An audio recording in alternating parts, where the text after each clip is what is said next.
اللہ اللہ اللہ اللہ اللہ۔ حضرت شاہ ولی اللہ ازالۃ الخفا میں لکھتے ہیں، حضرت انس رضی اللہ تعالیٰ عنہ فرماتے ہیں، ہم ایک دن آقا کریم کی بارگاہ میں موجود تھے، ظہر سے پہلے کا وقت تھا، تو آپ نے فرمایا صحابہ وقفے سے ملا کرو، محبت بڑھتی ہے، زیادہ نہیں ملا کرو، وقفے سے ملو گے تو اس سے محبت بڑھے گی۔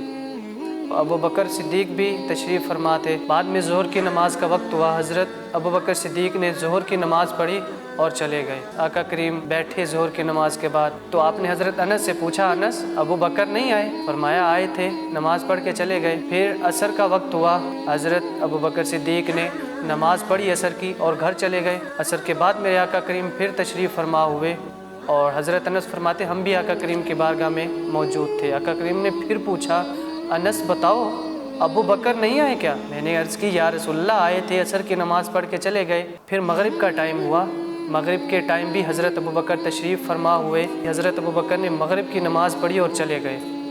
آقا کریم مغرب کے بعد تشریف فرما ہوئے اور میں بھی آقا کریم کی بارگاہ میں موجود تھا، تو آقا کریم نے تڑپ والی آواز سے پوچھا، انس بتاؤ ابو بکر نہیں آئے کیا؟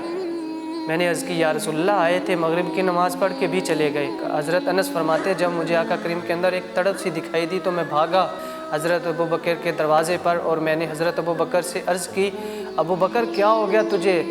ظہر کی نماز پڑھی، عصر کی پڑھی، مغرب کی پڑھی، آقا کریم کے پاس نہیں بیٹھے چلے آئے؟ آقا کریم بار بار پوچھ رہے ہیں آپ کا۔ تو حضرت انس فرماتے ابو بکر دوڑے اور آقا کریم کی بارگاہ میں آ کر عرض کی یا رسول اللہ آپ کا غلام حاضر ہے۔ تو آقا کریم نے ابو بکر سے پوچھا، ابو بکر تم ظہر کی نماز ٹائم آئے، ظہر پڑھ کے چلے گئے، عصر کی نماز کے ٹائم آئے، عصر پڑھی اور چلے گئے، مغرب کی نماز کے ٹائم آئے اور مغرب پڑھی اور چلے گئے، میرے پاس کیوں نہیں بیٹھے؟ ابو بکر نے عرض کی یا رسول اللہ آپ نے ہی تو فرمایا تھا وقفے سے ملا کرو۔ تو آقا کریم کی آنکھوں سے آنسو چمک اٹھے۔ آقا کریم نے کتنی تڑپ اور محبت والے انداز میں بولا، ابو بکر وہ تو میں نے لوگوں کو بولا تھا، تجھے تھوڑی بولا تھا۔ ابو بکر تو میرے سینے کی ٹھنڈک ہے، میری آنکھوں کی ٹھنڈک ہے، تو میرے پاس بیٹھا کر تم میرے دنیا اور آخرت کے ساتھی ہو۔ کتنی عظمت اور رفعت والے ہیں حضرت ابو بکر صدیق رضی اللہ تعالیٰ عنہ۔ ام المومنین حضرت عائشہ صدیقہ رضی اللہ تعالیٰ عنہ فرماتی ہیں، ایک دن تاروں بھری رات تھی اور آقا کریم میرے کاشانہ رحمت میں تھے، تو اچانک میری نظر تاروں کی طرف پڑی، تو میں نے آقا کریم سے عرض کی یا رسول اللہ کیا تاروں جتنی بھی کسی کی نیکیاں ہوں گی؟ تو آقا کریم نے برجستہ کہا عمر کی نیکیاں۔ آرزو یہ تھی کہ میرے باپ کا نام لیا جائے، توقع کچھ اور تھی، جواب کچھ اور ملا اور خاموش ہو گئی۔ تو آقا کریم نے حضرت عائشہ صدیقہ کی طرف دیکھا اور پوچھا، عائشہ کیا ہوا؟ حضرت عائشہ صدیقہ فرمانے لگی، یا رسول اللہ میری آرزو یہ تھی کہ میرے باپ کا نام لیا جائے۔ تو آقا کریم نے فرمایا عمر کی عمر بھر کی نیکیاں، تیرے باپ کی ایک رات کی نیکی۔ ایسے حضرت عمر نہیں فرماتے تھے کاش میں ابو بکر کے سینے کا اقبال ہوتا۔ وہ کون عمر ہے؟ وہ عمر جن کے بارے میں آقا کریم فرماتے ہیں اگر میرے بعد کوئی نبی ہوتا تو وہ عمر ہوتے۔ حضرت ابو ہریرہ رضی اللہ تعالیٰ عنہ فرماتے ہیں آقا کریم نے فرمایا عمر اہل جنت کا چراغ ہے، اور فرمایا شیطان عمر کے سائے سے ڈرتا ہے۔ وہ عمر کیا فرما رہے ہیں، کاش میں ابو بکر کے سینے پر اگا ہوا اقبال ہوتا۔ کتنی شان اور عظمت تھی حضرت ابو بکر صدیق رضی اللہ تعالیٰ عنہ کی۔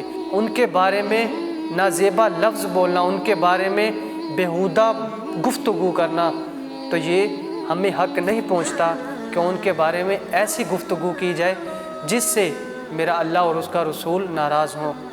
حافظ خطیب بغدادی روایت نقل کرتے ہیں، حضرت جابر بن عبداللہ رضی اللہ تعالیٰ عنہ فرماتے ہیں، آپ فرماتے ہیں ایک دن محفل لگی ہوئی تھی اور میں بھی اس نورانی محفل میں موجود تھا۔ آقا کریم نے فرمایا ابھی ایک شخص آئے گا، اللہ نے میرے بعد اس شخص سے بہتر شخص کسی کو پیدا نہیں کیا، اور کل قیامت کے دن اس کی شفاعت انبیاء کی شفاعت کی طرح ہوگی، پیغمبروں کی شفاعت کی طرح ہوگی۔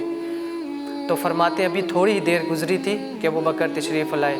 کتنی شان، رفعت اور عظمت ہے حضرت ابو بکر صدیق رضی اللہ تعالیٰ عنہ کی، جن کے بارے میں ہم گناہ کا تصور بھی نہیں کر سکتے، اور جن کے وجود پر گناہ کا ایک دھبا بھی موجود نہیں ہے۔ ان کے بارے میں ایسی گفتگو کرنا یہ جہنم میں لے جانے والے اعمال میں سے ایک عمل ہے۔